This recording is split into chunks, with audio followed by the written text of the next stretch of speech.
오늘은 특별히 추수감사주일입니다. 늘 우리가 추수감사주일 때는 감사를 떠올리곤 합니다.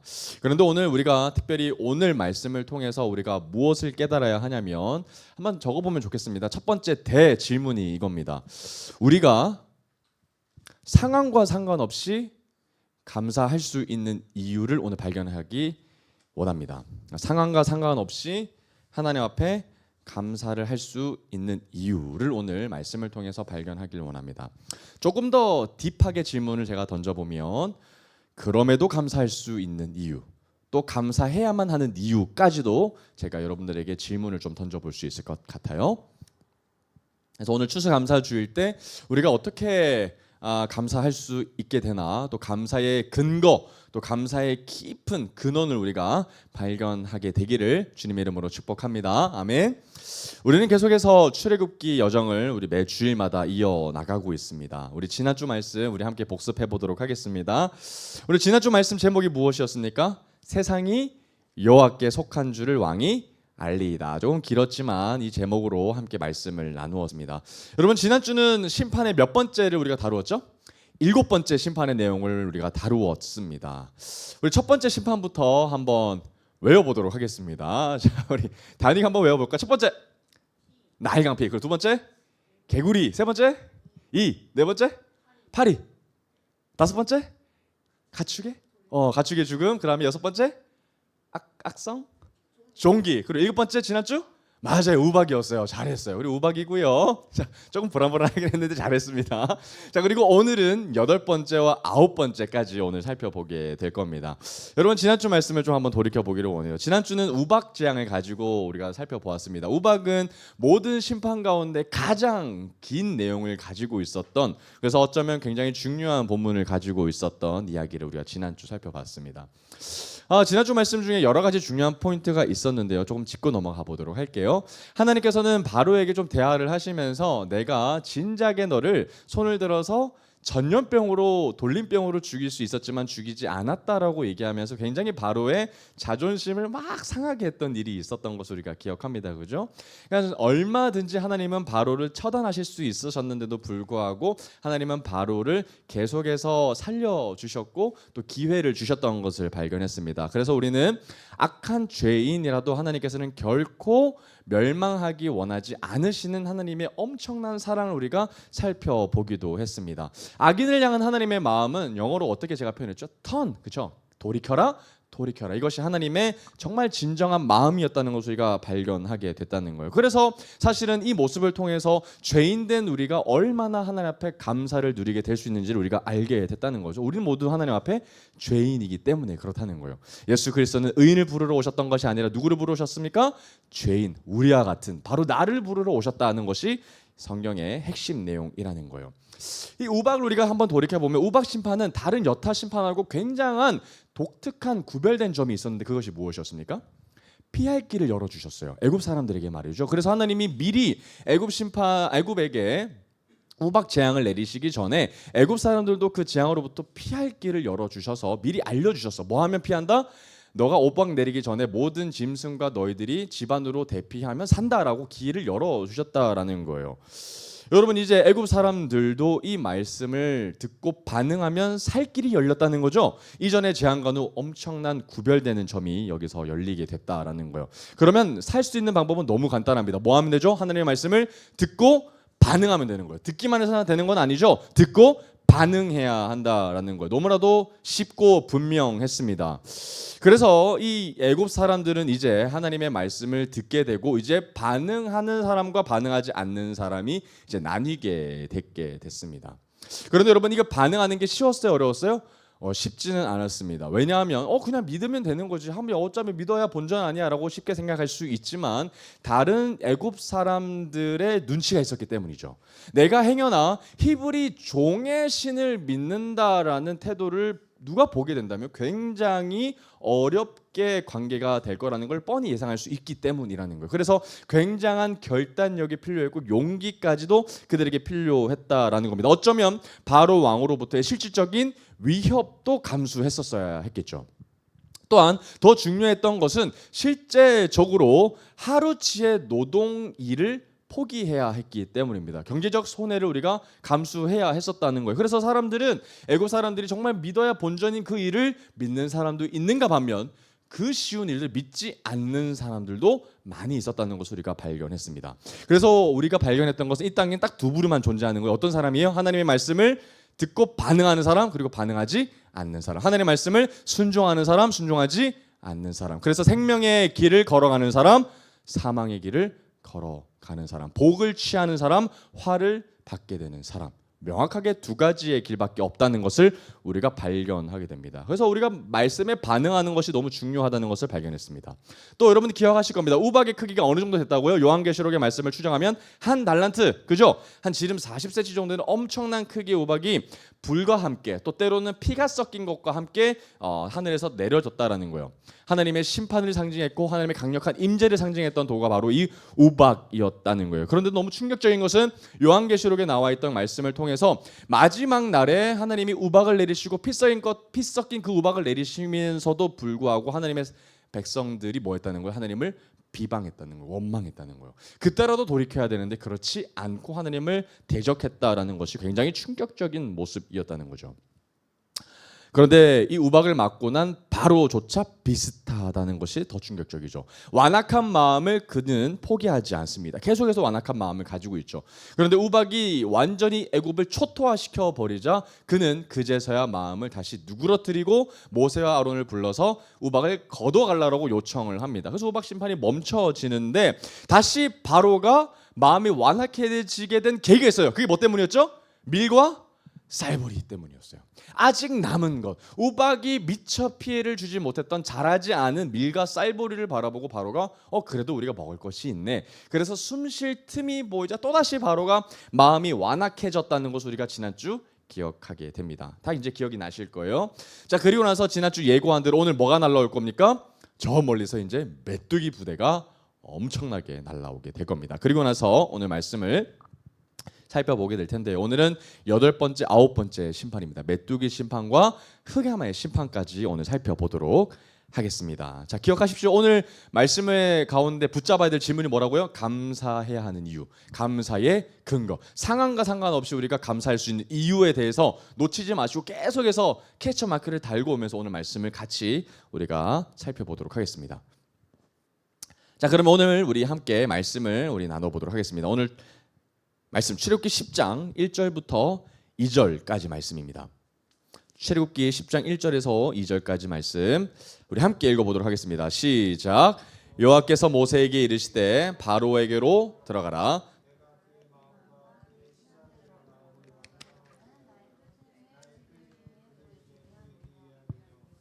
내가 내게 애굽에서 행한 일들 곧 내가 그들 가운데에서 행한 표징을 내 아들과 내 자손의 귀에 전하기 위함이라. 너희는 내가 여호와인 줄을 알리라. 한번 2절에 한번 별표 한번 쳐볼까요? 자, 오늘은 굉장히 좀 중요한 말씀을 하고 계십니다. 여러분, 지금 오늘 말씀을 보면 하나님께서 다시 모세를 바로에게 보내고 계신다는 것을 우리가 발견하게 됩니다. 그리고 이제 우리가 곧 8번째 심판 메뚜기를 얘기하실 거를 우리가 이제 느껴지게 될 거예요. 자, 근데 여기서 보면 하나님께서 지금 두 부류에 대해서 얘기를 하고 계시거든요. 뭐라고 얘기하냐면 하나님이 1절에 보면 심판을 하나님이 뭐라고 나타내냐면 표징이라고 하나님이 얘기를 하고 계십니다. 심판이 표징이다, 표적이다라고 얘기하고 계시는데요. 자, 먼저는 애굽 사람들에게 이렇게 표현합니다. 그들 중에 보이기 위해서 표적을 행한다. 이렇게 첫 번째 부류에 대해서 얘기하고요. 또 두 번째 부류가 오늘 중요한데요. 2절에 보면 자, 애굽 사람들이 아니라 이스라엘 사람들에게는 이 표적을 행하시는 이유가 뭐냐면 뭡니까? 내 아들과 내 자손의 귀에 뭐하기 위함이다? 전하기 위함이다라고 얘기했어요. 그러니까 애굽 사람들은 단순히 보여주기 위함이라면 반대로 이 애굽을 향한 진노와 심판은 이스라엘에게는 어떤 의미였냐면 자손의 자손에게 이어서 하나님의 위대하심을 뭐해라? 전해라라는 시각적 도구로 사용해라라고 하나님이 지금 분명히 얘기하셨다라는 겁니다. 여러분, 이게 뭐예요? 다음 세대를 길러내라는 거죠. 모세, 너에서 끝나지 말고 너는 똑바로 기억해. 너희가 지금 보고 있는 이 애굽을 향한 나의 진노와 심판은 곧 너희들이 후대에 계속해서 기억해야 할 나의 위대한 능력이야, 위대한 이름이야. 이거를 지금 하나님이 분명하게 강조하고 계신다라는 말입니다. 어떻게 하나님께서 이 구원의 손을 펴셔서 너희들을 구원해 내셨는가를 표현했다라는 말이죠. 자, 유진 피터슨이 쓴 메시지 성경을 보면 이 구절을 이렇게 표현하고 있습니다. 한번 들어보세요. 자, 이는 내가 바로에게 이 표적들을 보게 하려는 것이고 내가 이집트 사람들을 어떻게 괴롭게 했는지 내가 네 자녀와 후손에게 전하게 하려는 것이다. 내가 이집트 사람들에게 행한 표적 이야기를 네가 네 자녀와 후손에게 들려주어 내가 하나님인 것을 너희 모두가 알게 하려는 것이다. 목적이 뭡니까? 다음 세대예요. 여러분, 하나님은 모세 때부터, 애굽 때부터 이미 어떤 걸 염두에 두고 계셨어요? 다음 세대를 염두에 두고 계셨어요. 바로 그 세대가 만나 세대로 이제 이어지게 될 겁니다. 여러분, 정말 만나와 메추라기를 먹으면서 하나님의 은혜를 경험했던 그 세대들이 이제 나오게 될 것이라는 거예요. 하나님은 처음부터 다음 세대에 관심이 있으셨고 하나님의 핵심은 다음 세대에 있으셨어요. 여러분, 그러면 모세와 이스라엘 부모들은 특별히 했었던 것이 있습니다. 하나님의 심판을 그냥 가만히 보고 있으면 안 되었어요. 그들의 임무가 뭡니까? 다음 세대에게 전하는 거거든요. 전하기 위해서는 뭘 해야 되냐면 하나님의 심판, 하나님의 크신 은혜와 하나님의 역사들을 반드시 그들이 먼저 기억해야 했어요. 의미를 발견했어야 했습니다. 기억하고 돌이켜보는 거죠. 까먹지 않고 잊지 않는 겁니다. 그리고 나서 뭘 해야 돼요? 가르쳐야 합니다. 여러분, 아이들이 가만히 본다고 해서 배우는 것이 아니죠. 부모들이 그것을 해석해주고 기억하게 해주고 도와주고 알려주고 가르쳐야 한다라는 거예요. 누구에게 말입니까? 자녀들, 다음 세대들에게 말입니다. 그러면서 부모와 자녀들이 뭘 알게 되는 거예요? 이 땅에 하나님 여호와 같은 분이 없다는 것을 서로 알게 되는 거예요. 부모들은 기억하고 가르치면서 알게 되고 자녀들은 부모로부터 배우면서 알게 되는 거예요. 부모도 알게 되고 자녀들도 알게 되는 거, 서로가 알게 된다라는 거. 이것이 바로 하나님이 우리에게 원하시는 마음이라는 거예요. 여러분, 추수감사절은 우리가 단순히 하나님께 감사하는 것을 넘는 것입니다. 여러분, 청교도가 미국에 딱 도착하고 나서 그 첫 수확을 하나님 앞에 드리기 시작할 때 우리에게 이미 베푸셨던 하나님 앞에 이 감사를 올려드리는 의미도 있었지만 그들은 꼭 자녀들을 꼭 같이 대동했습니다. 부모들만 나서지 않았어요. 부모들이 자녀들에게 뭘 보여주고 싶었던 거예요? 하나님이 우리를 도우셨다, 구원해 내셨다는 것을 꼭 아이들에게 전수하기를 원했다라는 거예요. 그래서 부모들이 잊으면 됩니까? 안 됩니까? 안 되는 거예요. 곱씹어 보는 거예요. 아, 우리 가정에게 내 인생 가운데 하나님의 은혜가 얼마나 컸었지 계속 추적해 보면서 치밀하게 하나님의 은혜를 기억해 보는 거죠. 그러면서 아이들에게 뭘 하는 거예요? 가르치는 거죠.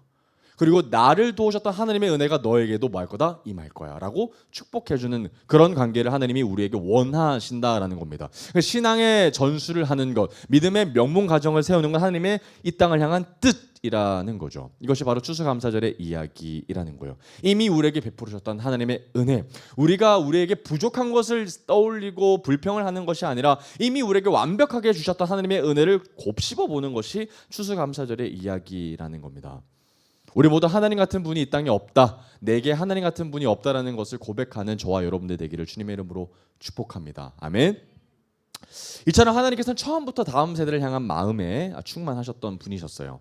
자, 계속해서 이어서 말씀을 보도록 하겠습니다. 출애굽기 10장 3절 말씀이에요. 제가 읽어보겠습니다. 자, 모세와 아론이 바로에게 들어가서 그에게 이르되 히브리 사람의 하나님 여호와께서 말씀하시기를 네가 어느 때까지 내 앞에 겸비하지 아니하겠느냐, 내 백성을 보내라, 그들이 나를 섬길 것이라. 여러분, 이 패턴은 늘 우리가 반복되어서 보았던 패턴입니다. 계속 보내라, 그러면 너희들의 이 백성들이 뭘 할 거다? 나를 섬길 것이다, 나를 월십 예배할 것이다 라는 얘기는 계속해서 반복되어졌던 부분인데요, 여기서 추가된 문장이 좀 있습니다. 그걸 한번 우리가 집중해서 한번 보도록 하겠습니다. 자, 어떤 문장이 추가가 됐냐면요, 바로를 향하여 하나님께서 지적하는 부분이죠. 네가 어느 때까지 내 앞에 뭐하지 않겠느냐? 겸비하지 아니하겠느냐. 여러분, 겸비는 겸손이라는 단어와 연결됩니다. 도대체 언제까지 내 앞에서 교만하겠느냐, 겸손하지 않겠느냐라는 이야기를 하나님이 짚고 넘어가시는 부분이라는 거예요. 그냥 바로는 하나님 앞에 뭐 할 필요가 있는 거예요? 겸손할 필요가 있는 거예요. 그럼 지금 바로는 어떤 상태? 하나님 앞에 목을 뻣뻣히 딱 들고 교만한 상태죠. 여러분, 교만이 뭡니까? 하나님 없이도 내가 잘 살 수 있다는 마음이 교만이거든요. 하나님 없어도 괜찮다라고 생각하는 마음이 교만의 깊은 마음입니다. 그냥 지금 바로는 하나님 없어도 괜찮다라고 생각했던 마음이 지금 있다는 거예요. 오만하고 교만한 마음이라는 거예요. 자신의 생각을 주장하는 이 바로의 마음을 하나님이 지적하고 계신다는 거예요. 여러분, 교만하면 어떤 결과가 우리에게 다가올까요? 교만하면 하나님을 찾지 않게 됩니다. 왜요? 하나님 없어도 충분히 내가 스스로 잘 살 수 있다고 믿고 있기 때문이라는 거예요. 그래서 교만하면 안 되는 거죠. 하나님의 말씀을 가까이 하지 않고, 하나님의 말씀을 가까이 하지 않게 되면 어떤 결과가 우리가 옵니까? 순종하지 않게 돼요. 하나님의 말씀을 가까이 하지 않고, 듣지도 않고, 순종하지도 않고, 반응하지도 못하는 그야말로 절망의 상태로 빠져버리게 된다는 거예요. 그래서 하나님은 우리에게 끊임없이 겸비하라고 하나님은 강조하시죠. 교만한 자는 패망이죠. 자, 10장 4절입니다. 자, 네가 만일 내 백성 보내기를 거절하면 만일 내가 메뚜기를 내 경내에 들어가게 하리니. 그러니까 여러분, 이번에도 하나님께서는 바로에게 이번에도 네가 나의 백성을 나를 섬기도록 보내주지 않는다면 이번에도 내가 큰 여호와의 손을 펼쳐서 뭘 할 거다? 메뚜기를 보내줄 거다. 바로 이것이 8번째 심판, 메뚜기 심판입니다. 근데 메뚜기가 어디에 들어간다고요? 경내, 컨트리, 왕국이라고 생각하시면 됩니다. 왕국에 이제 침입하게 될 거야, 들어가게 될 거야라고 하나님이 경고하십니다. 그런데 여러분, 은혜는요 어디서 발견하게 되냐면 경고한다는 데에 있다는 거예요.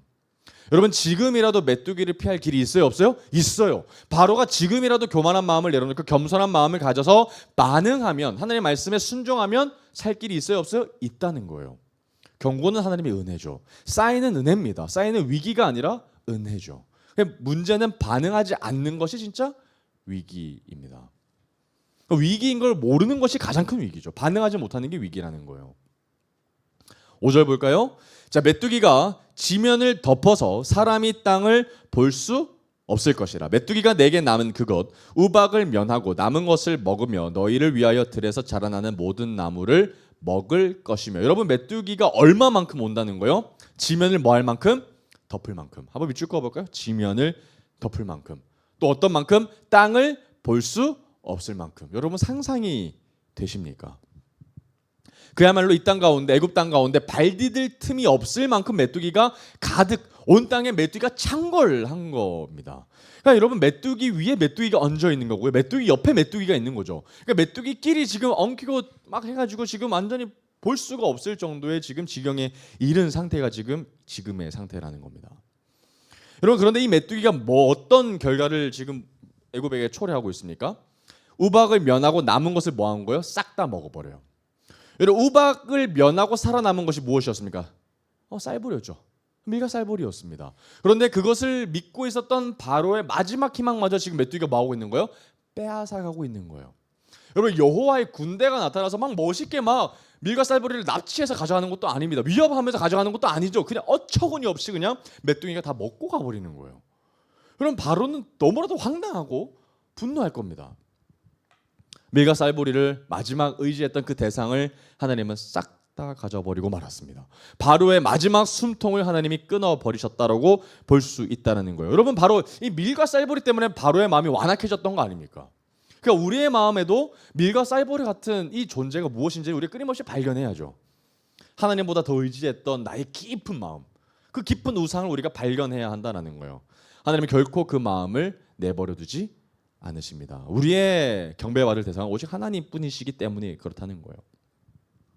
그래서 이제 바로는 마지막 희망줄을 이제 빼앗기고 말게 될 겁니다. 완전히 밥줄이 끊기게 되는 거예요. 여러분, 그러면 바로가 마지막으로 붙잡고 있었던 그 동아줄이 끊겨버리게 되니까 이제 이집트, 애굽 사람들은 극심한 식량난을 경험하게 될 겁니다. 여러분, 어떤 고통보다, 어떤 재난보다 식량난은 국가적 비상사태입니다. 여러분, 밥을 먹지 못하면요 사람들이 굉장히 예민해지거든요. 그리고 사람들이 강팍해집니다. 그리고 폭력적이게 되거든요. 그러니까 여러분, 이집트 사람들이 지금 어떠한 분위기, 완전 이 극심한 상황 가운데 대혼란을 경험하게 될 것을 우리가 알게 된다는 거예요. 여러분, 눈앞에 개구리가 뛰어다니고 파리가 뛰어다니는 정도랑은 비교할 수 없는 쿠데타가 이제 벌어질지도 모르겠습니다. 어마어마한 위기 상태라는 거예요. 사람들이 이제 눈에 보이는 것이 없습니다. 배가 고파 환장할 지경입니다. 그러면 이제 바로의 권위는 땅으로 추락할 일만 남기 때문이기 마련이죠. 이제 10장 6절 볼까요? 자, 또 내 집들과 내 모든 신하의 집들과 모든 애굽 사람들의 집들에 가득하리니 이는 내 아버지와 내 조상이 이 땅에 있었던 그날로부터 오늘까지 보지 못하였던 것이리라 하셨다 하고 돌이켜 바로에게서 나오니. 여러분, 지금 이 장면이 여러분 되게 재밌습니다. 왜냐하면요, 지금 메뚜기가 어디서 가장 먼저 발생한다고 지금 얘기하고 있어요? 내 집. 누구 집입니까? 바로의 집이에요. 그럼 바로의 집에서 한번 상상해 봅시다. 바로의 집에 메뚜기가 어느 순간 엄청 가득 찼어요. 그래서 메뚜기가 더 이상 공간을 차지할 수 없어서 그 메뚜기가 바깥으로 튀어나옵니다. 그래서 튀어나온 메뚜기가 이제 어디로 들어가는 거예요? 바로의 신하의 집으로 확 들어가요. 그리고 바로의 신하의 집도 이제 더 이상 못 들어가니까 그 신하의 집에서 이제 메뚜기가 나와서 어디로 들어가는 거예요? 백성들로 들어가는 거예요. 백성은 여러분 뭘 보게 되는 거예요? 바로의 집부터 메뚜기가 차는 걸 봐요. 그래서 바로의 집에서 한계가 넘치자 어디로 들어가요? 신하의 집으로 오버웨이트하죠. 넘치죠. 그래서 그 집을 감당하지 못해서 이제 어디까지 넘치는 거예요? 백성, 우리 집까지 넘치게 돼. 그러면 백성들의 원망은 누구에게로 향할까요? 신하들, 그리고 나아가 바로에게로 명확하게 나갑니다. 여러분, 이 순서가 만약에 백성들에게 먼저 차고 신하들이고 바로의 집으로 갔으면 바로는 백성들을 탓했을 거예요. 그런데 하느님은 그것을 용납하지 않으시죠. 백성들이 바로를 비난하게 만듭니다. 재밌죠. 그런데 여러분, 가득하리니 내 아버지와 내 조상이 이 땅에 있었던 그날부터 오늘까지 보지 못하였다. 한 번도 본 적이 있다 없다? 없었다. 전례 없는 하나님의 역사를 일으키실 거다라고 하고, 여러분, 이게 경고지 않습니까? 사실은 듣기 싫은 이야기거든요. 바로 입장에서는. 그런데 딱 지금 모세가 어떻게 하고 있냐면요, 자기 할 말만 하고 지금 뭐 하고 있어요? 나가버려요. 여러분, 굉장히 무례한 거 아닙니까, 여러분? 이 바로거든요. 이집트 왕이에요. 그런데 지금 모세가 너 죽을 거야, 너 앞으로 지금 엄청난 재난이 올 거야 하고 지금 싹 나가버려요. 여러분, 바로는 지금 반박할 여지도 없고요, 협상할 여지도 없습니다. 그냥 그 재난의 이야기를 그대로 받아들이기만 해야 한다는 거예요. 여러분, 이제 모세와 바로의 입장이 뭔가 대단히 바뀌었다는 것을 이제 알게 될 거예요. 역전됐죠? 여러분, 처음에는 모세가 바로를 너무 무서워했거든요. 바로 앞에 나가는 것도 너무 두려웠고, 나는 말 못하는 사람입니다, 나는 하나님 앞에 서기도 두려운 사람인데 어떻게 내가 바로 앞에 나가겠습니다 라고 하면서 두렵고 떨었던 사람이 이제는 자기 할 말만 하고 뭐 하는 거예요? 나가버리는 사람이에요. 여러분, 하나님이 지금 모세와 바로의 관계를 역전시켜버리고 있다는 거예요. 그러면 여러분, 이 이야기, 이 광경을 보고 있던 당시 옆에 있었던 신하들도 이것을 보면서 바로의 권위가 추락하고 있는 것을 느꼈을 겁니다. 야, 어쩌면 모세가 더 위대할지 몰라, 하나님이 더 우리의 신들보다 위대할지도 모르겠어라는 마음들이 신하의 마음에서부터 지금 올라나오고 있다는 거예요. 스물스물 지금 권위가 추락하는 마음이 지금 품어지고 있다는 겁니다. 그러니 여러분, 바로가 얼마나 마음에 위기가 오겠습니까? 이제 두려워하는 마음까지 이제 들게 될 겁니다. 바로의 권위는 흔들리고 있어요. 자, 그때 재밌는 상황이 연출됩니다. 7절 말씀 볼까요? 자, 바로의 신하들이 그에게 말하되 어느 때까지 이 사람이 우리의 함정이 되리이까? 그 사람들을 보내어 그들의 하나님 여호와를 섬기게 하소서. 왕은 아직도 애굽이 망한 줄을 알지 못하시나이까? 하고, 여러분, 드디어 신하들이 나섭니다. 여러분, 지금껏 어떻게 반응했냐면 가장 먼저 바로에게 반기를 들었던 사람은 기억하실 겁니다. 애굽의 요술사들이었어요. 이것은 하나님의 손가락이다, 기억하시죠? 그죠? 그런데 그 다음에는 이제 지난주 우박을 통해서 백성들이 바로의 마음을 거절하게 나와요. 그리고 이번에는 이번 메뚜기의 재앙을 통해서 신하들이 바로에게 반기를 듭니다. 여러분, 모든 사람이 반기를 들었어요. 바로 빼고 다 합니다. 내가 잘못됐다는 것을, 지금 애굽이 위기라는 것을 다 알아요. 누구 빼고요? 바로 빼고요. 그럼 마음이 완악하다는 것이 이렇게 무서운 거죠. 교만하면요, 다른 사람들이 얘가 들리지가 않아요. 다른 사람들은 그 사람이 위기인 거 다 압니다. 그런데 본인이 몰라요. 왜요? 마음이 완악해져 있기 때문이죠. 마음이 교만해져 있기 때문에 그렇다는 거예요. 그래서 오늘 표현 보면요, 신하들이 이렇게 얘기합니다. 굉장히 무례하게 얘기하거든요. 자, 이 사람은 누굽니까? 모세죠. 자, 이 사람이 모세가 우리의 함정이 언제까지 그렇게 내버려 두겠습니까? 모세가 우리에게 함정이 있는데 어느 때까지 그걸 내버려 두시겠습니까? 라고 얘기한다는 거예요. 여러분, 모세는 함정, 우리 번역하면 덫이거든요. 쥐를 잡을 때 그 덫이라고 표현을 하고 있어요. 자, 그래서 그들의 요구가 뭡니까? 그 사람들을 빨리 뭐 해라? 보내라는 거예요. 뭐 하러? 하나님을 섬기러. 다 보내라는 거예요. 여러분, 이 이야기 누가 하고 있는 거예요? 신하들이 하고 있는 거예요. 어쩌면 우리 조선의 입장을 생각해보면 상소를 올리고 있는 거죠. 여러분, 상소할 때 신하들이 어떻게 표현합니까? 조선의 신하들, 죽여주시옵소서. 상소를 올릴 때는 뭘 각오해야 되는 거예요? 죽음을 각오해야 돼요. 죽여도 할 말 있어요? 없어요? 없어요. 왜요? 왕에게 얘기하는 거기 때문에, 왕에게 반기를 들기 때문에 그러는 거예요. 죽여주시옵소서 하면서 죽음을 각오하고 무릎 쓰고 지금 얘기하고 있는 거예요. 여러분, 그때 신하들이 죽여주시옵소서라는 말이 진짜 죽여달라는 말은 아닐 텐데, 근데 이렇게 하지 않으면 뭐 하겠다는 뜻입니까? 사실은 죽을 수도 있다는 거예요. 지금 국제 정세가 그렇다는 거예요. 그러니까 우리 국가의 위기 때마다 신하들이 자기의 목숨을 걸고 지금 나라를 지키겠다 하는 말에 그 말을 쓰지 않습니까? 이번 신하들도 마찬가지입니다, 여러분. 정말 바로가 편해서 만만해서 이 얘기를 하는 게 아니에요. 정말 자칫하다가 애굽이 망하기 때문에, 자칫하면 우리 역시 그냥 심판 맞아 죽기 때문에 지금 바로의 마음을 돌이키기 위해서 죽음을 무릅쓰고 뭐하고 있는 거예요? 반기를 두고 있는 거예요. 상소를 올리고 있다라는 이야기라는 거예요. 그러면서 뭐하고 있는 거예요? 정말 간절하게 이야기합니다. 왕은 아직도 애굽이 망한 줄을 알지 못하나이까? 여러분, 이거 지금 신하들 굉장히 무례한 거죠? 여러분, 바로한테 어떻게 이 말합니까? 여러분, 조선의 왕에게 조선이 망한 줄 아직도 왕이 모르나이까 하면 바로 목 달아나지 않겠습니까? 참수형이죠, 그날로. 정말 목숨 각오한 거거든요. 그런데 그만큼 애굽이 위기라는 거예요. 여러분, 신하들이 망한다라는 이 표현은요, 과장이 아닙니다.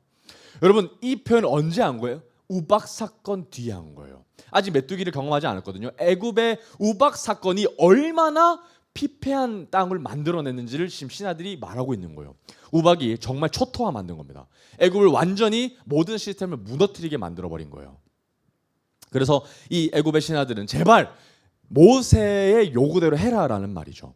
근데 여러분, 처음에 생각해보면요, 이 모세와 히브리 민족은 애굽 사람들에게 경제적 이익을 가져다 주는 존재였어요. 그런데 이제 어떤 존재가 되었다는 거예요? 우리에게 더 이상 이로운 존재가 되지 못하고 함정과도 같은 존재가 되어져 버렸다는 거예요. 그래서 이제 더 이상 우리에게 경제적 이익을 가져다 주지 못하니까 지금 내보내라는 거예요. 그러니까 신하들이 생각해 볼 때는 이 애굽의 백성들이 이 히브리 민족을 데리고 있으므로 어떠한 이익도 없는데 왜 자꾸 데리고 있느냐라는 정말 알 수 없는 이 의문이 지금 있다라는 거예요. 그래서 바로에게 얘기하는 거예요. 왜 우리한테 경제적 이익도 하나도 없는데, 우리가 지금 죽어가고 있는데 뭐가 그렇게 중요해서 자꾸만 히브리 민족을 데리고 있습니까? 라고 지금 얘기하고 있다는 거예요. 신하들도 답답한 거죠, 지금. 정세를 헤아리지 못하는 바로의 우둔함을 지금 볼 수 있다라는 거예요. 그러면 여러분, 히브리 사람들도 알고 애굽 사람들도 알고 모든 사람들이 아는데 바로는 모릅니다. 히브리 민족을 데리고 있다간 애굽이 망한다는 사실을 말입니다. 그리고 애굽 사람들의 입장에서는 빨리 히브리 민족을 내보내야 살아난다는 것도 바로는 모른다는 거예요. 이미 경제적 이익을, 이 실리를 따질 때는 이미 지나가 버렸습니다. 애굽의 첫 번째 심판을 맞을 때부터 끝난 거죠. 그런데도 바로가 끊임없이 뭘 포기하지 못하는 거예요? 경제적 이익을 포기하지 못하는 거죠. 끊임없이 이 심판이 지나고 나면, 그리고 우리가 다시 살아날 소망이 있으면, 우리가 버티기만 한다면, 이 경제적 이익을 포기하지 않는다면 우리는 후에 위대한 이집트가 될 거야 라는 마음을 가지고 있다라는 거예요. 그러니까 바로도 얼마나 자존심이 상했겠습니까? 지금 온 신하들이 자기에게 상소문을 올리고 있는데 말이죠. 어떻게 신하들을 다 죽일 수도 없는 요랑이고요, 그죠? 그래서 모세와 아론을 부릅니다. 한번 8절 볼까요? 자, 모세와 아론을 바로에게 다시 데려오니 바로가 그들에게 이르되 가서 너희 하나님 여호와를 섬기라 갈자는 누구누구냐. 여러분, 지금 이게 바로에게 굉장히 자존심이 상합니다. 왜냐면요, 아까 바로에게 모세가 딱 얘기하고 나서 대답을 듣지 않고 나갔죠. 쌩 하고 나가버렸어요. 그런데 여러분, 그 쌩했던 나갔던 모세 아론을 지금 바로가 다시 뭐 하고 있는 거예요? 야, 다시 걔들 불러와봐. 여러분, 그러면 모세가 완전히 상전이 돼버린 거죠, 그죠? 어쩔 수 없이 바로가 지금 부르고 있다라는 거예요. 그리고 이 바로가 이렇게 했던 이유는 신하들 때문이었어요. 바로는 부르고 싶지 않죠. 근데 신하들 때문에 지금 뭐 하고 있는 거예요? 협상하고 싶은 거예요.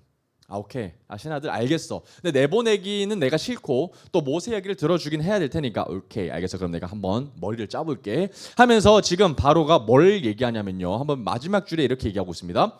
자, 하나님 여호와를 섬기러 갈 자는 누구냐 물어봅니다. 도대체 누가 하는데 명단 달라는 이야기죠. 자, 이 하나님을 섬기러 가는 사람들 누구냐 명단 줘봐라고 얘기하고 있다는 거예요. 자, 9절입니다. 자, 모세가 이르되 우리가 여호와 앞에 절기를 지킬 것인즉 우리가 남녀노사와 양과 소를 데리고 가겠나이다. 그러니까 모세가 지금 명단 달라고 하는 그 바로에게 뭐라고 얘기했습니까? All of them 이렇게 오는 거예요. 다 데리고 갈 거야.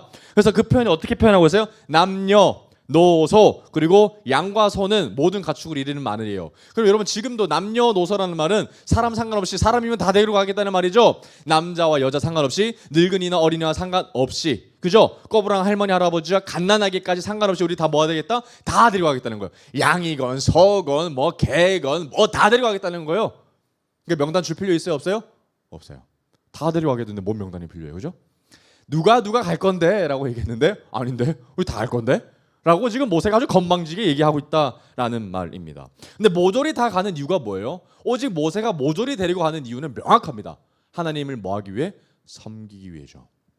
섬기기 위해 간다는 거예요.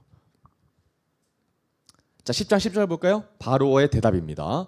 자, 바로가 그들에게 이르되 내가 너희와 너희 어린아이들을 보내면 여호와가 너희와 함께함과 같으니라. 보라, 그것이 너에게는 나쁜 것이니라. 여러분, 이게 좀 뉘앙스가 좀 어려워서 제가 쉬운 말로 제가 해석해 드리겠습니다. 세 번역입니다. 자, 바로가 그들에게 호통쳤다. 그래, 어디 다 데리고 가봐라. 너희와 함께 있는 너희의 주가 나를 감동시켜서 너희와 너희 아들들을 함께 보내게 할 것 같으냐? 어림도 없다. 너희가 지금 속으로 악한 음모를 꾸미고 있음이 분명하도다. 이런 말이에요. 하나님이 나에게 감동을 시켜서 너희와 너희 아들 내가 보낼 리가 있다 없다? 없다라는 거예요. 저주하는 거죠. 그래서 여러분, 바로의 입장에서는 남녀노소 불문하고 모든 가축을 보낼 생각이 있습니까 없습니까? 단 하나도 없어요. 여러분, 지금 몇 번째 심판이죠? 7번째 심판 받고 8번째 심판을 받기 직전인데도 바로가 정신 차려 못 차려? 아직도 못 차리고 있어요. 답답하죠? 엄청 답답하고 있습니다. 그런데 지금 바로가 속셈을 밝힙니다. 10장 11절 볼까요? 자, 그렇게 하지 말고 지금 뭐 하고 있습니까? 회유하고 있어요. 협상하고 있어요. 자, 너희 뭐만 데리고 가라? 장정만 데리고 가라. 여기 장정은 남자 성인들입니다. 성인 남자들만 데리고 가라는 거예요. 장정만 가서 여호와를 섬기라. 이것이 너희가 구하는 바니라. 이에 그들이 바로 앞에서 쫓겨나니라. 여러분, 이번에 바로가 아주 속 좁게 뭐 하냐 복수하고 있는데요. 아까는 모세가 바로에게 자기 할 말만 하고 갔죠. 근데 이번에는 모세에게 바로가 이번에는 뭐 하고 있어요? 자기 할 말만 하고 지금 내쫓고 있어요. 마치 복수하고 있는 것처럼 말이에요. 이번에는 내가 내 말만 하고 너 말 안 듣고 내보낼 거야 라는 말이에요. 여러분, 이 장정만 보낼 거다, 내가 남자들만 보내겠다라는 말은요, 바로가 지금 두 번째 협상하는 내용입니다. 여러분 기억하실 겁니다. 첫 번째 협상은 어떤 내용이었죠? 너희가 이 땅에서 예배 드려라 했던 거 기억나세요? 모세에게 그래 오케이 너 이 땅에서 예배 드려라고 순식간에 얍삽하게 이런 교묘한 술책을 펼쳤는데 모세가 아니 우리 나가서 예배 드려야 돼, 하나님이 보여주신 가나안 땅에서 예배 드려야 돼 라고 했던 것이 첫 번째 계략과 협상의 시도였어요. 그리고 두 번째 협상 시도가 뭐라고요? 보내줄 텐데 남자들만 데려와. 여러분, 지금 바로가 계속해서 구차하게 지금 얘기하고 있는 거예요. 협상에 계속해서 앉기를 원한다라는 거예요. 자, 그래서 쫓겨났습니다. 그래서 모세가 반박도 못하고 그냥 쫓겨나 버렸어요. 그런데 재밌는 거예요. 그렇게 쫓겨난 모세에게 하나님의 말씀이 바로 임하시는데요. 10장 12절입니다. 자, 여호와께서 모세에게 이르시되 애굽 땅 위에 내 손을 내밀어 메뚜기를 애굽 땅에 올라오게 하여 우박에 상하지 아니한 밭의 모든 채소를 먹게 하라. 여러분, 바로 입장에서는 이제 협상한 거예요. 그런데 협상의 이야기를 듣지 않고 그냥 그렇게 하겠다라고 얘기한 거죠. 바로 입장에서는 굉장히 지금 선심 쓰듯이 얘기해줬어요. 야, 장정만 진짜 보내줄게. 오케이, 그걸로 이제 협상 끝 땅땅 했는데 나가자마자 모세가 뭐 한 거예요? 자, 메뚜기. 여러분, 그럼 바로가 뭐가 되겠습니까, 여러분? 협상의 테이블에 전혀 모세는 앉지 않죠. 명확하게 단호하게 모세는 하나님 앞에 입장을 분명히 하고 있습니다. 회의에도 듣지 않고 있다라는 거예요. 그래서 메뚜기가 지금 올라오고 있습니다. 그렇게 신하들이 말렸거든요. 그렇게 빨리 다 내보내라고 신하들이 얘기했는데도 불구하고 기어코 바로는 또 한 번의 교묘한 그리고 오만한 모습을 지금 보이고 있다라는 거예요. 하나님의 말씀을 듣지 않는 이 사람의 모습이 너무나도 안타깝지 않습니까? 뭐 이 바로 빼고 다 알고 있거든요. 우리도 알고 애굽 사람들도 알고 히브리 민족도 알고 바로만 몰라요. 바로만 모릅니다. 장정만 가라라고 얘기를 하고 있습니다. 여러분, 왜 바로가 장정만 가라라는 이야기를 했을까요? 굉장히 바로가 이 머리를 쓴 거거든요. 여러분, 장정만 갑니다. 그러면 애굽 사람들 입장에서는 누가 여기 남는 거예요? 처자식이 남아요. 아내와 자녀들이 남습니다. 그러면요, 남자 어른의 남편들이 아빠가 하나님을 섬기러 떠났다가 안 돌아오겠습니까? 어떻게 떠나겠어요? 누가 있는데 애굽 땅에? 사랑하는 아내와 자녀들이 있는데 어떻게 떠나겠어요? 여러분, 지금도 그렇게 한다면 남편 거의 다 돌아올 겁니다. 대부분 돌아올 거예요. 그러니까 애굽 사람들의 입장에서 이렇게 생각했던 거예요. 바로가 생각할 때는 남편들만 보내면 결국엔 이들이 뭐 할 거다? 돌아올 거라는 거예요. 돌아온다면 스스로 돌아온다는 거죠. 내가 보냈는데 돌아온다면 바로도 명확하게 얘기할 게 있죠. 나는 보냈는데 그들이 다시 돌아왔어. 자기들이 안 떠나는 거야 라고 얘기한다는 거죠. 술책을 벌이는 거예요. 그리고 여러분, 하물며 남편들이 그렇게 떠난다고 한번 생각해 봅시다. 하나님이 너무 중요해서 떠난다고 생각해 봐요. 그래도 애굽 땅에 누가 남아요? 히브리 여자들과 아이들, 다음 세대가 남아요. 여러분 남편이 없어요. 가장이 없어요. 그러면 애굽 사람들이 다음 세대를 양육하는 건 너무 쉬운 일이죠. 히브리 사람들을 더 억압할 수 있는 부리기 쉬운 종으로 만드는 건 너무나도 쉽습니다. 여러분 바로는 지금 다음 세대를 가져가려고 그래요. 그죠? 근데 하나님이 그걸 빼앗기실 리가 있습니까? 없습니까? 절대 없죠. 다음 세대 빼앗길 일은 절대 없습니다. 여러분 그래서 하나님이 이 자식 봐라. 바로 메뚜기 이렇게 얘기하시는 거예요. 바로의 협상에 하나님은 절대로 앉지 않으시죠. 그래서 여러분 메뚜기가 보내짐에 따라서 이제 우박패에서 살아남은 밀과 쌀보리가 이제 완전히 초토화돼서 사라지게 될 겁니다. 자, 10장 13절 볼까요? 메뚜기가 올라오는 장면이 재밌습니다.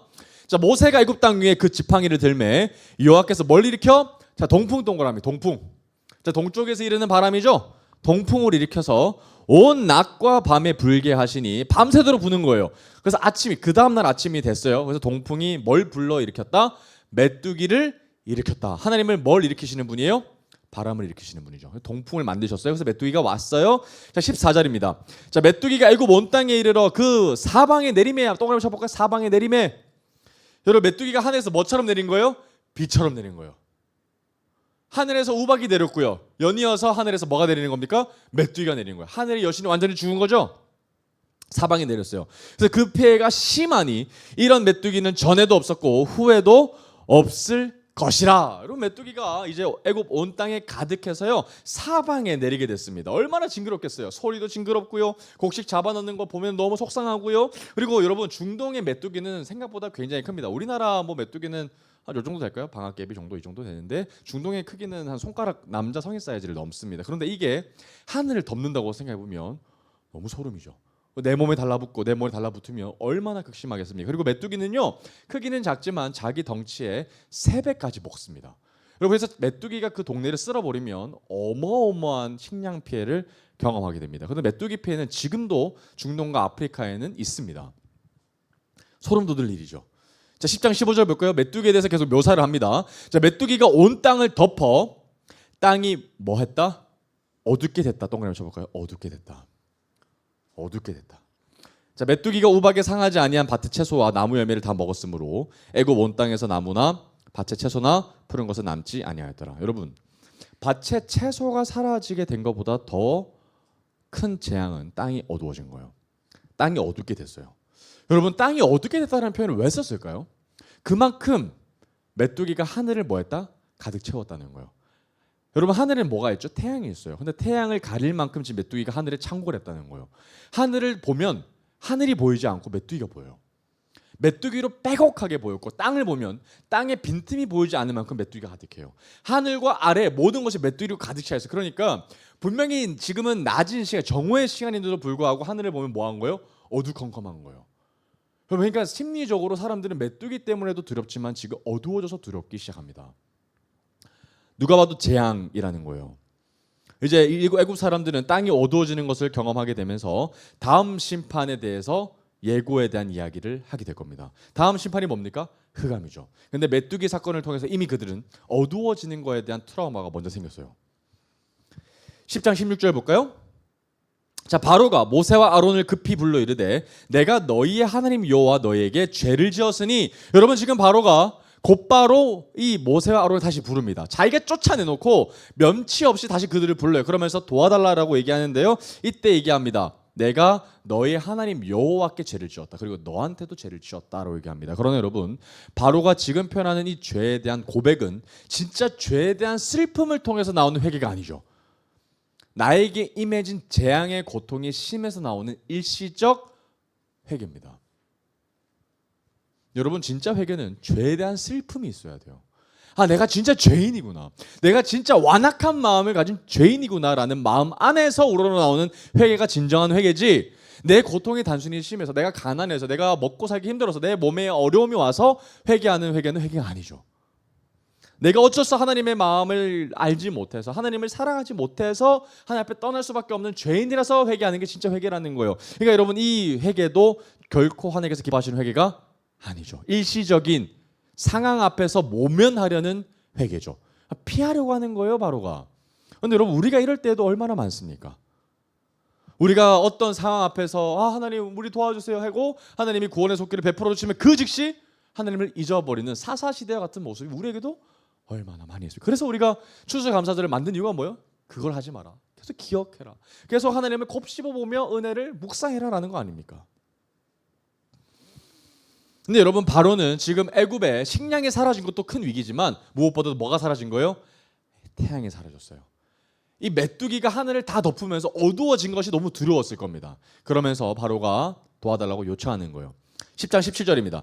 바라건대 이번만 나의 죄를 용서하고 너희 하나님 여호와께 구하여 이 죽음 많은 내게서 뭐하라? 떠나게 하라.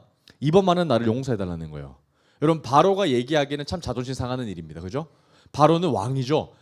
지금의 왕의 권력과는 비교할 수 없는 파라오입니다. 근데 그 파라오가 지금 죄를 지었대요. 누구한테요? 하나님 앞에 우리 사람에게. 이것부터가 권위를 추락시키는 일이었죠. 그죠? 그러면서 이 죽음이 나에게서 떠나가게 해달라고 얘기합니다. 여러분 우박 경험했을 때 이런 고백 안 했어요. 근데 메뚜기 여러분 식량이 사라지니까 뭐가 온 거예요? 진짜 죽음의 그림자가 자기에게 다가온 거예요. 아 죽겠구나. 진짜 나 죽을 시기구나. 그리고 메뚜기 심판에 그 더 심한 심판이 뭐라고요? 해가 사라진 거, 어두워진 거. 아 죽겠구나. 여러분 바로가 왜 이런 고백을 했을까요? 계속해서 보겠습니다. 자 18절 19절일까요? 18절 19절입니다. 자 그가 바로에게 나가서 여호와께 구하매 자 여러분 모세가 바로의 대답도 듣지 않습니다. 도와달라는 말에 죄를 지었다라는 말에 알겠습니다. 내가 이번만은 하나님이 여호와인 줄 알겠습니다. 알게 하렵니다. 세상이 여호와께 속한 것인 줄 내가 왕이 알게 하겠습니다라고 고백했었잖아요. 그죠? 대답했었잖아요. 근데 이번에는 대답도 안 해요. 그냥 그 대답 그 이야기 듣고 쌩 하고 나가버립니다. 바로가 더 자존심 상할 겁니다. 그래서 그 즉시 나가서 여호와께 또 구해요. 19절입니다. 여호와께서 돌이켜 강렬한 뭘 불었어요? 이번에는 서풍이요. 아까는 동풍을 불었죠. 근데 이번에는 서풍을 불게 하셨어요. 그리고 메뚜기를 홍해에 뭐 하셨어요? 몰아 넣으셨어요. 몰아 넣어 어디로? 홍해입니다. 여러분 메뚜기를 홍해에 넣으셨으면서 앞으로 어떤 사건을 예고할까요? 이제 홍해 도강 사건을 예언하실 겁니다. 그리고 메뚜기가 그 엄청난 위협을 가져뒀던 메뚜기가 홍해에 빠졌던 것처럼 앞으로 추격해오는 이 애굽의 전차 부대를 홍해에 수장시켜 버리실 것을 미리 예고해 놓고 계시죠. 그러면 여러분 메뚜기 신세가 될 겁니다. 누가요? 애굽의 전차 부대가. 하나님이 바람만 부시니 이렇게 되는 거예요. 그리고 하나님이 부셨던 이 동풍과 서풍은 또 한 번 홍해를 여실 때 하나님이 임하실 겁니다. 여러분 동풍과 서풍이 하나님이 애굽에게는 심판으로 임하셨지만 하나님 이스라엘에게는 구원의 손길을 베푸셨죠. 그죠? 자 이렇게 하나님은 이제 구원의 손길을 하나님께서 다시 열어주실 것을 이제 19절을 통해서 얘기하셨습니다. 그랬더니 애굽 온 땅의 메뚜기가 뭐 했더라? 하나도 남지 않았더라. 여러분 8일 심판 기억나시죠? 하나도 남지 않았던 거. 메뚜기도 마찬가지로 한 마리도 남기지 아니고 다 어디에 빠져 죽은 거예요? 홍해에 빠져 죽어버리게 된 거예요. 그리고 그 많은 메뚜기가 처리될 방법은 홍해에 빠져 죽는 것밖에 없을 것 같습니다. 그럼 이제 바로가 어떻게 될까요? 자, 20절 말씀입니다. 우리의 예고대로 똑같습니다. 20절 그러나 여호와께서 바로의 마음을 완악하게 하셨으므로 이스라엘 자손을 보내지 아니하더라. 여러분 지금 8번째 심판 맞고 있는 거예요. 이제 2번째 심판밖에 안 남았어요. 그러면 이제 돌이켜야죠. 어디까지 지금 가겠습니까? 도대체 어떻게 해야 바로의 마음이 돌이키겠어요? 메뚜기 심판을 경험하고 정말 죽을 것 같은 고통을 경험했음에도 불구하고 바로의 마음이 돌이키지 않습니다. 왜죠? 하나님께서 그의 마음을 완악하게 하셨기 때문이에요. 여러분 이제는 바로의 마음을 돌이키기에는 이제 좀 늦은 것 같아요. 바로의 마음을 돌이키려고 하더라도 하나님이 그의 마음을 이제 완악하게 하십니다. 왜죠? 하나님의 궁극적인 뜻과 계획을 이제 펼치셔야 하기 때문이죠. 바로에게 돌이킬 기회가 이제 점점 사라지는 것처럼 보입니다. 그러고 나서 이제 다음의 심판으로 넘어가는데 다음 심판 뭐라고요? 9번째 심판 흑암입니다.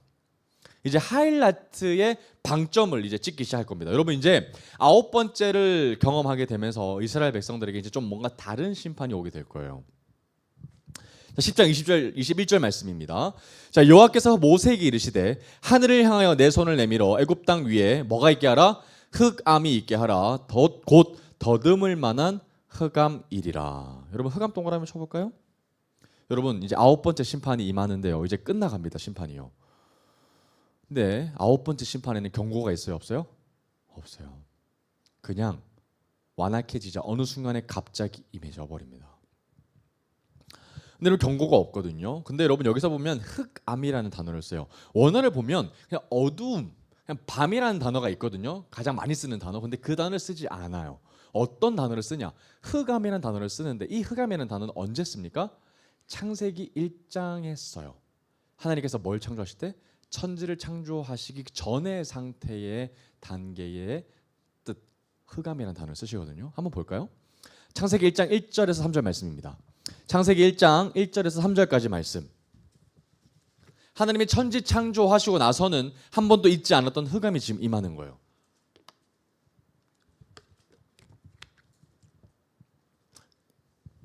자, 태초에 하나님이 천지를 창조하시니라. 땅이 혼돈하고 공허하며 흑암이 깊음 위에 있고 하나님의 영은 수면 위에 운행하시니라. 하나님이 이르시되 빛이 있으라 하시니 빛이 있었고. 여러분, 빛이 있기 전에 하나님의 천지 창조를 말씀으로 선포하시기 전에 이 땅의 상태는 어떤 상태였어요? 한번 동그라미 쳐볼까요? 혼돈, 공허, 흑암. 세 가지 상태예요. 혼돈하고 공허하고 흑암. 땅이 무질서하다는 거죠. 혼돈은, 그죠? 공허는 뭐예요? 완전히 무공허, 아무것도 없는 상태. 이게 뭐예요? 완전 공실의 상태인 거죠. 아무것도 채워지지 않는 상태. 그런데 그 상태를 공실이라고, 아무것도 채워지지 않은 상태라고 얘기하지 않고 공허라고 얘기하는 거죠. 우리 마음의 상태 얘기하는 것처럼 공허예요. 아무리 채워도 채울 수 없는 상태. 그리고 흑암이 깊음 위에 있다라고 얘기하는 거예요. 여러분, 이 흑암은 어떤 표현이겠습니까? 어둠이라고 표현하기에는 더 심각한 어둠이죠. 그냥 빛의 부재를 얘기할 수 있을 거예요. 그러니까 모든 공간을 심각한 어둠으로 완전히 가득 채운 공간을 흑암이라고 표현할 수 있으면 좋을 것 같아요. 단순한 어둠이 아닙니다. 그러면 여러분, 흑암은 본능적으로 공포가 다가옵니다. 왜요? 모든 것이 없기 때문에, 모든 것이 사라진 상태이기 때문입니다. 그러니까 여러분, 빛의 조도가 낮아진 정도가 아니에요. 모든 것이 죽음에 삼킨 상태라는 거예요. 이 죽음을 상징하는 빛의 부재, 어둠은 영화에서도 많이 요소로 사용되어지고 있습니다. 그러니까 영화에서도 빛이 사라지고 점점 어둠이 이렇게 다가오면서 뭐 좀비가 나온다거나 아니면 죽음이 창궐한다거나, 그래서 사라지는 것 자체가 우리에게 가장 큰 두려움이라는 것은 감독이 많이 사용하는 클리셰죠. 죽음이 오는 거예요. 흑암은 그런 존재죠. 그런데 그 흑암이 창조 이전의 상태인 그 흑암이 지금 어디에 임하는 거예요?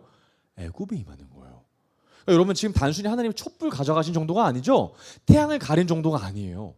태양은 완전히 없는 상태죠. 완전히 빛이 이전의 상태. 어마어마한 재앙이 지금 오고 있는 겁니다. 자, 계속 볼까요? 10장 22절입니다.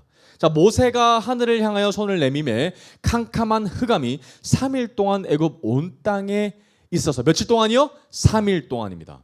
온 땅에 어둠이 가득해져 버렸어요. 여러분, 이집트에게는 이 흑암이 오는 게 굉장히 큰 두려움이었어요. 왜냐하면 지금껏 우리가 애굽의 심판들을 쭉 우리가 돌이켜 보면 애굽이 그토록 의지했던 것이 사실은 아무것도 아니었다는 것을, 정말 무의미했고 무능력했다는 것을 하나님이 고발하지 않았습니까? 이번에도 마찬가지죠. 태양이 그들에게는 가장 중요한 신이었거든요. 이집트에게 태양은 으뜸인 신이었어요. 가장 절대적인 신. 그래서 그 신의 이름이 라 또는 레라는 이름으로 표현되고 있는데, 가장 정확하게는 정오의 시간을, 정오의 태양을 라라고 표현합니다. 그래서 그 태양으로부터 모든 것이 생명이 부여받는 거예요. 그리고 더 명확하게는 이 파라오가 어떤 존재냐면 이 라, 태양신의 아들입니다. 태양신의 장자예요. 그러니까 여러분, 태양이 사라졌다, 흑암이 왔다, 3일 동안 태양을 보지 못했다라는 의미는 누가 죽었다? 태양이 죽었다는 거예요. 더 심각한 문제가 뭡니까? 이제 파라오의 아버지가 죽은 거예요. 그럼 파라오는 이제 뭡니까? 고아예요. 파라오를 지켜줄 보호자가 사라져 버렸어요. 여러분, 이제 그러면 이집트는 극심한 두려움이 느낄 겁니다. 정체성이 사라져 버린 거예요. 그토록 우리가 믿고 있었던 신념체가 완전히 무너졌고, 마지막으로 떠 있었던 그 태양이 무너지면서 우리가 가시적으로 보여줬던 그 파라오, 신의 아들이라고 믿고 있었던 파라오가 무능력함을 완전히 하나님은 고발해 버리셨죠. 아버지가 죽어버린 거예요. 그러나 그들의 아버지로 있었던 하나님은 여전히 건재하시죠. 그러면 여러분, 이제 바로는 고아입니다. 보호자가 사라져 버렸고요. 정말 이제 던져진 인생, 버려진 인생이 되어버리고 말하는 거예요. 이제 삶의 의미를 본인이 스스로 규정해야 됩니다. 나는 이제 더 이상 태양의 아들이 아니라면 난 누구의 아들이지? 나 뭐지? 나 정체성은 이제 뭐지? 얼마나 바로가 힘들었겠습니까? 사람들도 얼마나 혼란스러웠겠습니까? 그야말로 애굽은 혼돈 그 자체입니다. 혼돈하고 공허하고 흑암이 깊음 위에 있는 천지 창조가 있기 전에 하나님이 통치하시기 전에 빛의 부재의 상태가 지금의 상태라는 거예요. 근데 지금의 상태가 며칠 동안 지속됐다고요? 자그마치 3일입니다. 자, 출애굽기 10장 23절입니다. 23절. 자, 그동안은 사람들이 서로 볼 수 없으며 자기 처소에서 일어나는 자가 없으되 온 이스라엘 자손들이 거주하는 곳에는 뭐가 있었더라? 빛이 있었더라. 여러분, 마지막 문장의 구절에 우리가 밑줄 크게 찍어 봅시다. 이스라엘 자손들이 거주하는 곳에는 뭐가 있었더라? 빛이 있었더라. 오늘 말씀 제목이에요. 그곳에는 빛이 있었더라. 여러분, 3일 동안 태양이 사라졌어요. 빛이 사라졌어요. 어떤 빛도 모든 어둠에 잠식되어 버리고 말았습니다. 그러면 여러분 어떤 상태가 오게 되냐면요, 자고 일어났는데, 정말 푹 자고 일어났는데 바깥에 나가 보니까 뭐예요? 한밤중이에요. 그래서 아직 밤인가 보다 하고 더 들어가서 자죠. 일어납니다. 한두 시간 더 잤을까요? 일어났는데 또 뭐예요? 밤이에요. 또 잤는데 밤입니다. 본능적으로 어떤 마음이 들어요? 이상하죠. 잠은 다 잤기 때문에 사람들이 더 이상 잠은 오지 않습니다. 그런데 밤이죠. 더 이상 해가 뜨지 않아요. 그럼 해가 뜨지 않으면 앞으로 뭐가 이루어지지 않는 거예요? 일상생활이 불가능합니다. 두 번째, 더 이상 식량은 나지 않습니다. 강화선 작업을 하지 못하니까요. 가축들도 죽습니다. 어디에 물이 있는지도 발견하지 못합니다. 걸어가다가 넘어지죠. 일상생활 경제 시스템 다 붕괴됩니다. 국가가 존속할 수 없게 되죠. 영화 보면 눈먼 자들의 도시 보면 그야말로 국가는 비상사태입니다. 아비규환이 돼버려요. 여러분, 그런데 그 암흑의 시대가 3일 동안 지속이 되니까 사람들이 어떻게 합니까? 3일 동안 뭐 하냐면, 오늘 말씀 보면 침소에서 일어나는 자가 없었대요. 그러니까 계속 밤인 줄 아는 거죠. 낮이 오는지 모르는 거예요. 그래서 계속 모두가 이불 속에 누워 있는 거, 계속 밤이네. 근데 점점 불안하겠죠. 근데 사람들이 언제 이게 이상하다는 걸 알게 되냐면 마지막 문장 때문에 알게 돼요. 온 이스라엘 자손들이 거주하는 곳에는 뭐가 있었더라? 빛이 있었다라는 것 때문에 우리가 지금 뭔가 이상하다는 것을 알게 됩니다. 여러분, 아마도 이 장면은 여러분 지금 우리가 상상할 수 없을 만큼 초자연적인 역사였을 거예요. 왜냐하면 그 당시에 제가 추측하기로는 이스라엘에게 단순히 뭐 촛불이 가득했다, 횃불을 펴서 불을 폈다. 근데 애굽에는 그것조차 사라졌다의 정도 수준이 아니고요. 정말 한 곳은 낮이고 한 곳은 밤이라기 때문에 그런 거예요. 여러분, 지금도 미국은 밤이죠. 근데 우리가 가시적으로 그것을 구분할 수는 없습니다. 그런데 우리가 지금 가시적으로 구분할 수 있는 거예요. 이곳은 낮이고 이곳은 밤이에요. 점점점 밤이 되고 점점 낮이 되는 그런 완충지대가 없고, 한 곳은 완벽하게 밤이고 한 곳은 태양이 떠오르고 있는 거예요. 여러분, 이건 명확하게 그들이 봤을 때 뭐 하고 있는 거예요? 하나님이 구별하고 있어요. 완벽하게 구별하고 있죠. 고센 땅이기 때문에 그래요. 하나님의 백성, 하나님의 소유이기 때문에 하나님은 가시적으로 구별하고 있다라는 거예요.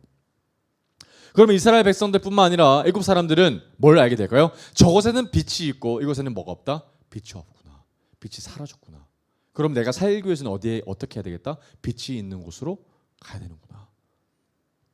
그것을 깨달았어야 했을 겁니다.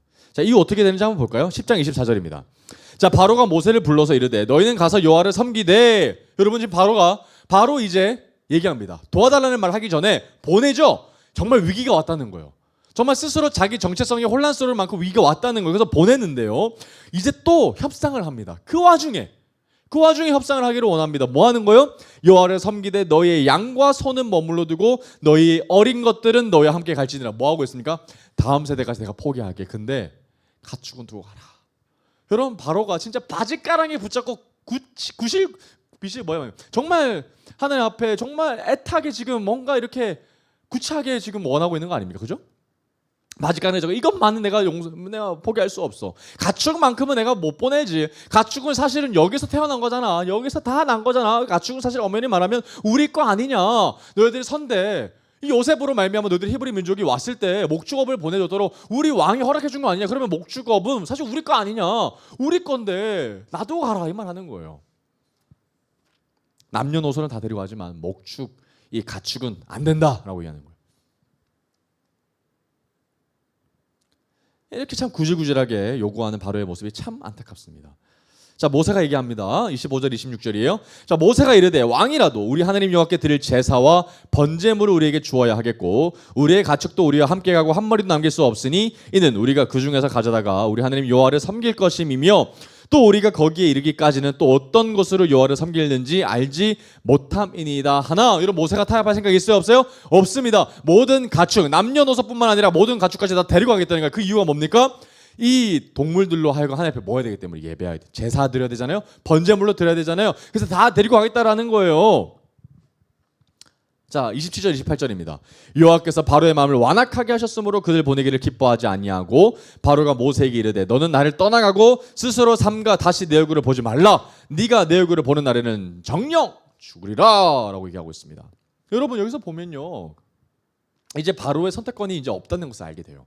아, 이제 바로의 마음이 완악해지는 것을 넘어서 이제 스스로 통제할 수 없는 지경에 이르렀구나. 정말 하나님이 그의 마음을 완악하게 하셨구나. 만약에 여러분 여기서 바로가 다 보냈더라면 마지막 심판이 없었을 거예요. 장자의 죽음이 유월절로 연결되기 때문에 마지막 심판은 반드시 있어야 했었거든요. 그래서 이제 바로가 멈출 수 없게 된 거죠. 브레이크가 없게 돼버린 거예요. 그냥 무조건 달려버리게 되는 거죠. 그랬더니 이제 모세가 어떻게 반응합니까? 29절이에요. 자, 모세가 이르되 당신이 말씀하신 대로 내가 다시는 당신의 얼굴을 보지 아니하리다. 그리고 모세도 강경하게 나오죠. 바로가 이제 내 얼굴 보면 너 죽을 거야. 다시 보지 마. 이제 꺼져버려. 라고 얘기하는데 모세가 뭐라는 거예요? 오케이. 나 다시 나 안 볼 거야. 나도 너 안 보고 싶어. 안 볼 거야. 라고 얘기하는데 불과 다음 장에 또 봅니다. 또 바로가 불러요. 그러니까 바로가 얼마나 어리석은지, 바로가 얼마나 안타까운지 우리가 발견하게 된다라는 거예요. 여러분 바로는 얼마나 원망스럽고 당황스럽겠습니까? 이제 모세와 바로는 완전히 역전되어져 버렸어요. 그리고 바로는 마지막 재앙, 장자의 죽음만 남겨둔 채 이제 허수아비 신세가 되어버리고 무능력한 존재로 전락해버리고 말았습니다. 안타까운 모습을 이제 다음 주에는 보게 될 겁니다. 여러분 우박에 이어서 메뚜기 재앙까지 이제 애굽은 초토화가 됐고요. 그리고 마지막 그들의 신념 체계가 흑암 때문에 완전히 무너져 버렸습니다. 더듬을 만한 흑암이 이 땅 가운데 임하면서 이제 애굽은 완전히 모든 것이 무너져 버렸어요. 국가적 비상 상태를 맞이하게 되어져 버렸어요. 그래서 사실은 애굽이 창조 이전의 상태로 돌아가 버렸다고 얘기할 수 있을 것 같아요. 빛의 부재, 생명의 사망, 죽음 그 자체. 그러면 이제 그들이 맞게 되는 결말이 뭡니까? 어둠 가운데 죽어가는 것뿐이에요. 어둠 가운데 잊혀져 가는 것밖에 그들이 할 수 있는 것이 없습니다. 그런데 그 가운데서도 고센 땅은 뭐 하고 있어요? 구별되고 있어요. 고센 땅에는 빛이 있었어요. 다시 출애굽기 10장 23절 한번 보겠습니다. 자, 그 동안은 사람들이 서로 볼 수 없으며 자기 처소에서 일어난 자가 없었으되 온 이스라엘 자손들이 거주하는 곳에는 뭐가 있었다? 빛이 있었더라. 그리고 애굽에는 빛이 사라졌어요. 그런데 고센 땅에는 거룩하게 계속해서 뭐가 있었다? 빛이 있었더라라고 얘기하고 있어요. 여러분 여기 한번 책갈피 꼽아 놓고 다시 창세기 1장을 한번 봅시다. 빛이 있었더라라는 이 멘트는 명확하게 하나님께서 천지를 창조하셨을 때 사용했던 단어죠. 창세기 1장 3절 4절입니다. 자, 하나님이 뭐라고 얘기하십니까? 하나님이 이르시되 빛이 있으리라. 그리고 고센 땅에는 빛이 뭐했더라? 있었더라. 빛이 있으라, 빛이 있었더라. 명확하게 오버랩돼요.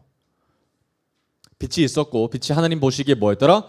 좋았더라. 하나님이 빛과 어둠을 나누사. 마치 애굽과 고센 땅이 나누어진 것처럼 뭐로 나눈 거예요? 빛으로 나눴어요. 그러면 낮과 어둠의 구별된 기준이 뭐예요? 빛이죠. 빛입니다. 구별된 기준이 바로 그거죠. 우리가 지난주에 구별된 기준에 대해서 얘기했을 때 구별된 기준이 뭐라 그랬습니까? 하나님의 이름, 예수 그리스도의 보혈이 우리를 구별하는 기준이라고 얘기하지 않았습니까? 그죠? 근데 여기서는 마찬가지예요. 빛과 어둠을 나누는 기준, 고센 땅과 애굽 땅을 나누는 명확한 기준이라는 거예요. 여러분 빛이 뭡니까? 예수 그리스도 구원이죠. 한번 말씀 찾아보겠습니다. 요한복음 1장 9절에서 14절입니다. 요한복음 1장 9절에서 14절. 여러분 태초에 천지 창조하셨을 때 하나님이 빛을 사용하셨고 빛이 있으라 하셨으니 이 땅 가운데 모든 것이 만물의 소생을 얻었습니다. 그리고 나서 애굽 땅에 이르러 빛이 사라졌어요. 그런데 고센 땅에는 빛이 있었죠. 그리고 나서 1500년이 흘러서 이 요한복음에 빛이신 예수 그리스도가 오시는 장면이 나와요. 요한복음 1장 9절에서 14절 말씀입니다. 자, 우리 같이 한번 읽어보겠습니다. 시작. 참 빛, 곧 세상에 와서 각 사람에게 비추는 빛이 있었나니 그가 세상에 계셨으며 세상은 그로 말미암아 지은 바 되었으되 세상이 그를 알지 못하였고 자기 땅에 오매 자기 백성이 영접하지 아니하였으나 영접하는 자 곧 그 이름을 믿는 자들에게는 하나님의 자녀가 되는 권세를 주셨으니 이는 혈통으로나 육정으로나 사람의 뜻으로 나지 아니하고 오직 하나님께로부터 난 자들이니라. 말씀이 육신이 되어 우리 가운데 거하심에 우리가 그의 영광을 보니 아버지의 독생자 영광이요 은혜와 진리가 충만하더라. 그리스도의 빛이 바로 하나님이 태초에 빛이 있으라 하셨을 때 그 빛이 바로 연결되는 거죠. 여러분, 빛은 예수 그리스도입니다. 하나님의 말씀으로 천지를 창조하셨죠. 그 로고스가 뭐가 된 거예요? 육신이 되신 거예요. 말씀이 육신이 되어 이 땅에 오신 예수 그리스도가 뭐로 오신 거예요? 참 빛으로 오신 거죠. 우리의 모든 뭐를 사라지게 하기 위해서 어둠, 죽음의 그림자, 공허, 혼돈 그 자체를 사라지게 하기 위해서 예수 그리스도 이 땅에 오셨다라는 거예요. 조금 한번 넘겨보겠습니다. 8장 12절입니다. 요한복음 8장 12절.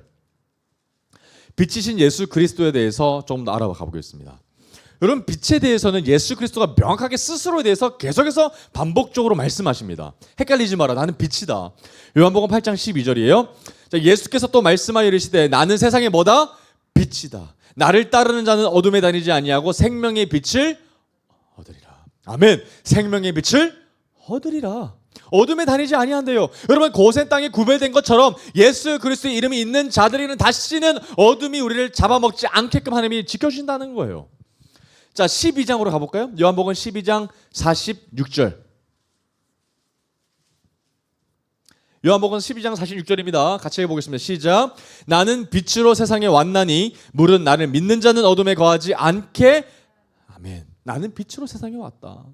그리고 나는 믿는 자는 어둠에 거한다, 안 거한다? 거하지 않는다. 구별된 기준이 뭐라는 거예요? 고센 땅, 예수 그리스도 이름이라는 거예요. 여러분, 그러면 우리는 마지막 날에 명확하게 구별될 겁니다. 우리가 애굽 땅에 있는지 아니면 고센 땅에 있는지. 그 기준이 뭐예요? 우리 가슴에 있는 예수 그리스도 이름이라는 거예요. 그러니까 예수 그리스도 이름으로 말미암아 우리 구별되게 될 거라는 거예요.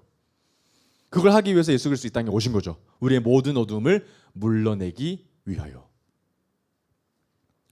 여러분, 바로는 태양이 사라질 때, 빛이 사라질 때 애굽의 모든 것이 사라졌다는 것을 알게 됐어요. 고센 땅의 빛이 그러나 여전히 있음을 보고 바로는 동시에 깨달았어야 했었죠. 이 모든 것들, 내가 믿고 있었던 나일강부터 시작해서 곡식과 모든 전차와 나의 모든 경제력과 나의 모든 권위가 결국엔 나를 구별해주지 못한다는 것을, 빛 하나 사라지니까 나는 공허한 존재라는 것을 바로는 깨달았어야 했습니다. 파라오는 아무것도 아니죠. 하나님 앞에서 파라오는 똑같은 평범한 먼지, 사람입니다. 정말 중요한 건 구별된 땅에 있는 것이죠. 파라오는 깨달았어야 했어요. 자기의 우상들이 죽어가는 것을 바라보면서 말이죠. 마지막 밀과 쌀보리가 사라지는 것을 보면서 아무것도 아니구나 이건. 이것은 많고 적음이 중요한 것이 아니라 내게 빛이 있는가 없는가가 가장 중요하구나를 바로는 깨달았어야 했습니다. 내가 의지했던 구원, 내가 의지했던 경제력, 풍요, 곡식은 아무것도 아니구나. 유사 빛은 아무것도 아니구나. 가장 중요한 것은 저곳에 있는 빛이구나. 저곳에 구원이 있구나. 저것이 나를 살리게 하는구나. 저것이 나를 사라지지 않게 하구나 라고 그때라도 깨달았어야 했습니다. 사랑하는 여러분, 말씀을 정리하면서 하나님은 절대로 우리를 어둠 속에 결코 두지 않으십니다. 결코 우리를 어둠 속에 내버려 두지 아니하시고 반드시 우리를 광명의 땅으로 인도하실 겁니다. 우리를 빛의 자리로 이끌어 내실 거예요. 하나님은 우리에게 이미 빛을 주셨죠. 그럼 여러분, 우리가 추수감사주일을 맞이해서요, 우리가 진짜 정말 감사해야 할 것은 무엇입니까?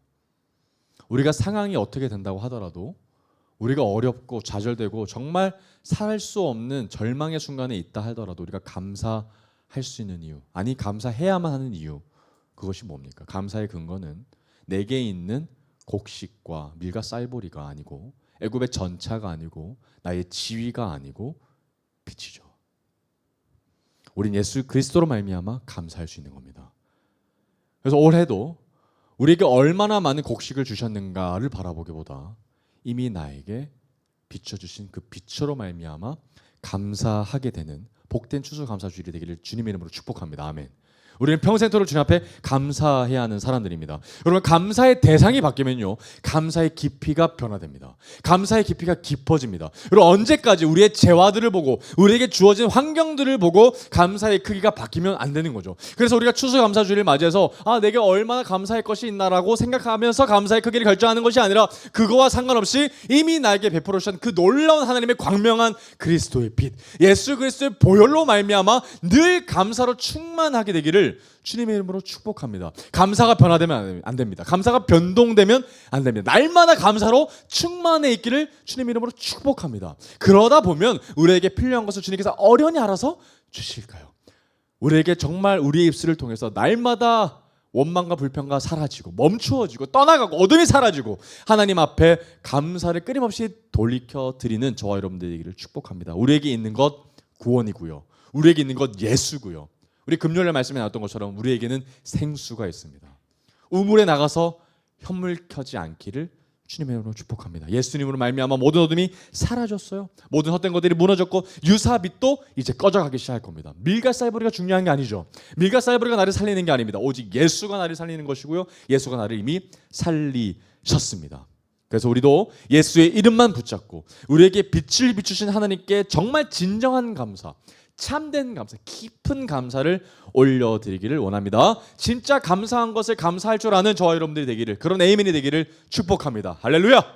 우리 이 시간 우리 찬양의 가사들을 다시 한 번 더 기억하고